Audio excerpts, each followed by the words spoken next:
Hello বন্ধুরা, তোমরা কেমন আছো? আজকে আমি বানাবো সুজি দিয়ে চালের গুঁড়ো দিয়ে ভাজা পিঠে।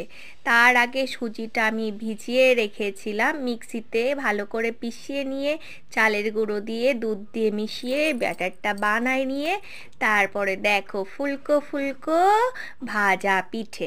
তোমরা কে কে ভাজা পিঠে খেতে ভালোবাসো অবশ্যই আমার এই ভিডিওটা দেখার পরে কমেন্ট করে জানাবে।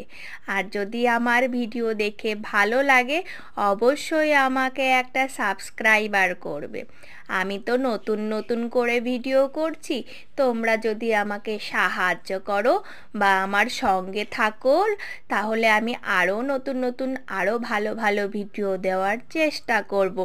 আর দেখতেই পারছো আমার ভাজা পিঠেটা কত সুন্দর ফুলে গেছে, দেখো কত সুন্দর লাগছে। আর এটা খেতেও খুব ভালো। আর এটাতে চিনি বলতে একদম সুগার ফ্রি ভাবে বানানো হয়েছে, এটা সবাই খেতে পারবে। কি সুন্দর